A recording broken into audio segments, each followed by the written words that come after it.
Welcome to another episode of the Riding Inspire Rawcast. Today I'm taking you on a walk again near my hometown, which is called La Nucía at the Costa Blanca in Spain. It's a beautiful evening. I love going on evening walks because it clears my head, especially after a long day in the office, which I had today because I'm working on 2 new online courses, a drops course and a cornering course, which if you want to find out more about them, just check the link below this podcast episode, and you can also start my free track stand course. Today I want to talk about losing contact to your pedals and why clipping into your pedals is not the solution. I kept losing my pedals, my shins were ruined, and that's why I started riding clipless. Maybe you've said this, maybe you've heard it. Well, I've heard it lots of times. If you have said it, well, then this episode may be an eye-opener, or well, maybe an ear-opener since it's a podcast. So, welcome, my name's Roxy. I've been a full-time mountain bike skills coach for all levels, beginner to Olympic pro. I'm also a mental trainer and psychological counselor, which is why in this podcast I combine psychology, mountain bike skills coaching, neuroscience, and my expertise from my daily life as a mountain bike coach to bring you pro coaching cues to level up your riding, to make your riding safer, and to find your authenticity.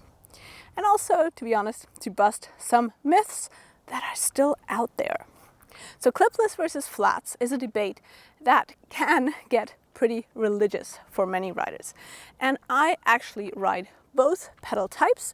So this episode is not about telling you which pedals are better or which are the right ones for you to ride, because to be honest, I don't think anyone can decide this for you, but I'm gonna try to share some insight to help you decide, so to help you find the right pedals for you. So I want to share with you how you can use flat pedals to become a much more able rider, why you may be losing your pedals on flats, and how you can then transfer this knowledge to clipless pedals. First off, why are clipless pedals not the solution if you tend to lose your pedals or if you're feeling insecure and disconnected to your bikes? Well, our main goal when we're riding a bike is to achieve 3 things. That is stability, control, and balance. Let's look at stability first. The bike is the light mass, and you, your body, is the heavy mass in the equation bike plus rider. So meaning the bike, the smaller mass, reacts to everything the big mass, as in your body, does. And that's why the big mass should stay in a stable position. And one way to do this is to stay heavily and evenly weighted on your feet and planted through the pedals, because then we can separate the bike from the body. This means that the bike can move through uneven and technical terrain and the body remains stable. So why do we want to stay heavily planted through the feet? Well, the only part on the bike that can move independently of the entire bike is our cranks. What I mean by this is if you're standing on your cranks and the bike moves, the cranks can remain horizontal and thus the body can stay stable like you're planted on even ground while the bike is moving. No other part of the bike enables us to do this, as in if you're leaning onto your handlebars and the bike moves forward, your body will also be pulled forward. If you're sitting on a saddle and it's bumpy, your body will be jolted around. And if you're hanging off the handlebars and the bike rolls down into a steep, it will pull you along because all these parts are fixed on your bike. So if you're connected to these parts, then it will be transferred to your body. However, if you're standing heavy on the cranks, they can remain horizontal while the bike is moving. So that's the first principle that many people do understand, but on the bike they don't actually do, that you need to stay evenly and fully weighted through the feet, and you need to allow the bike to move while the body is stable.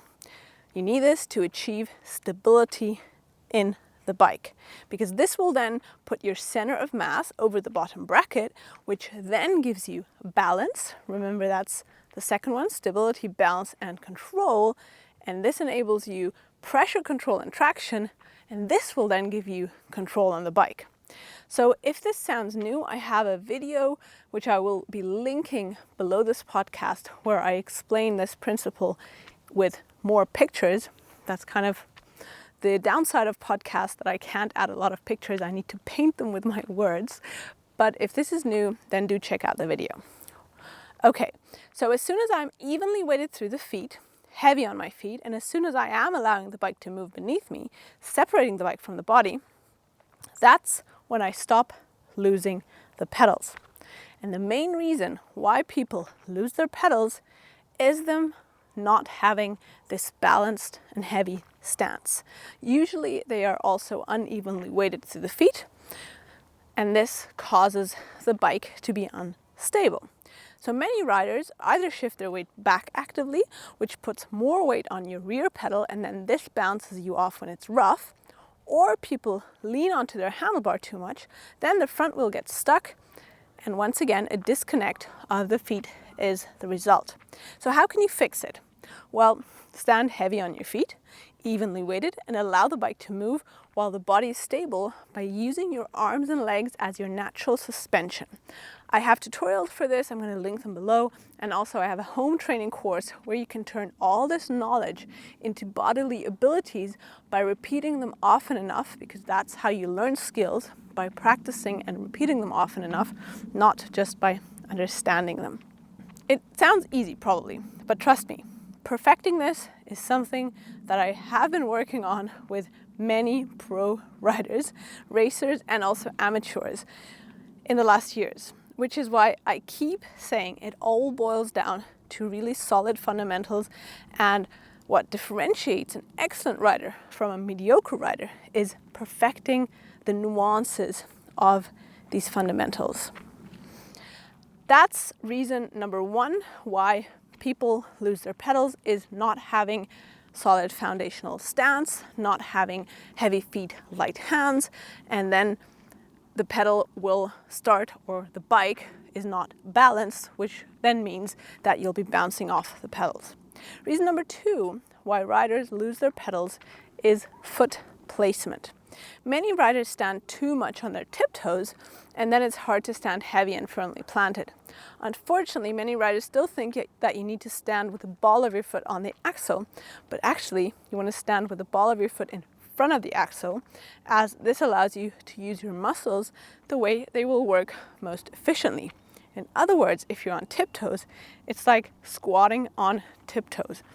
Not a very good position, and not a very, well, your entire body can't function the way it should. You can't activate your hip muscles, your glutes, the way they should be working if you're squatting on your tiptoes.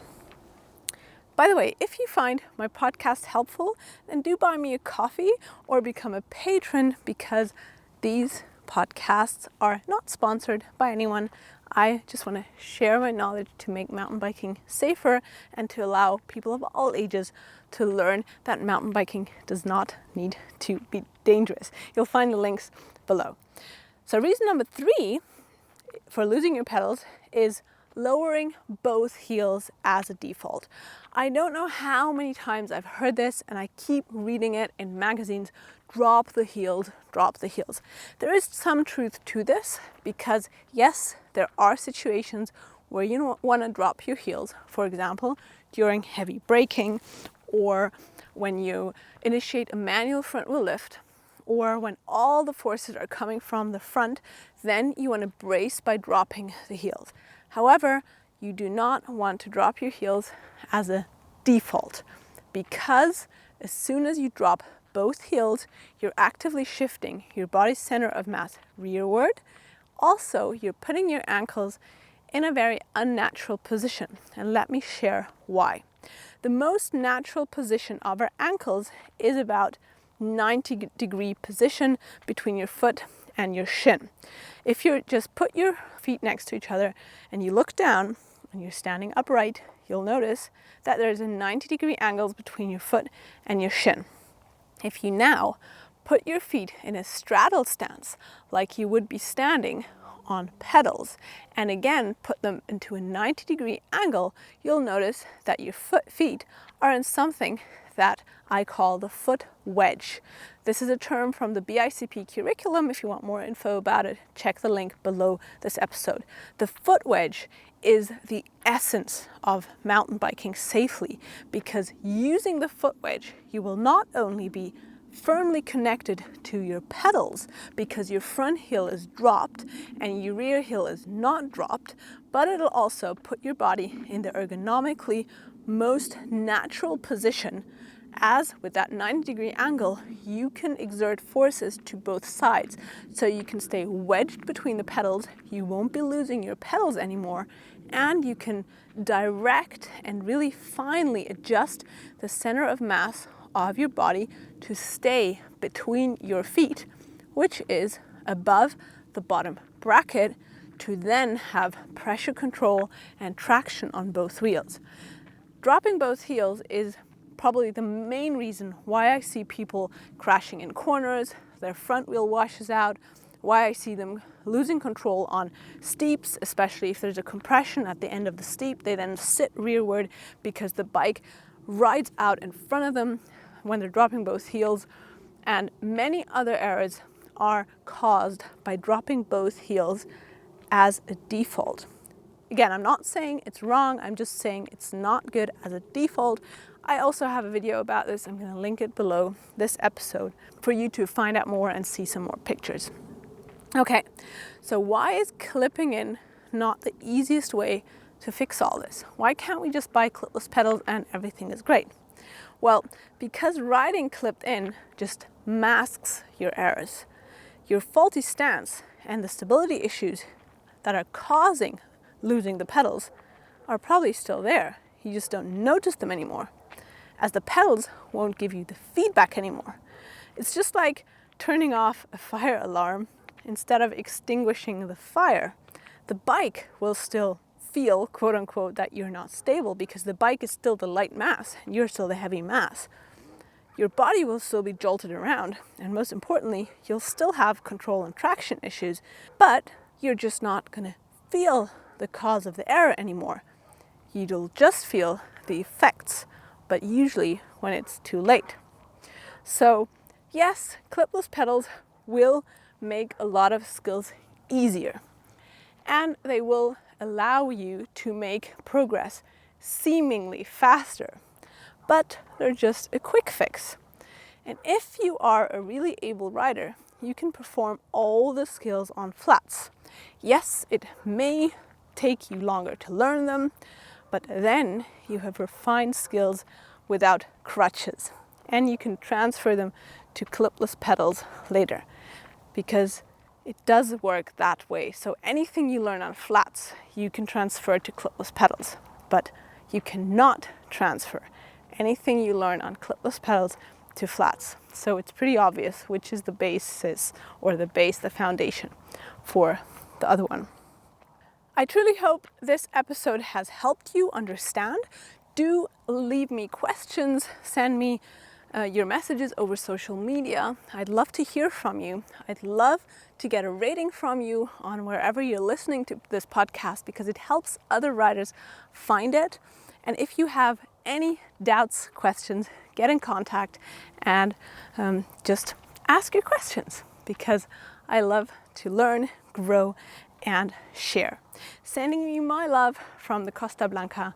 I'm Roxy. Have a beautiful day, evening, morning, or whatever you're up to next.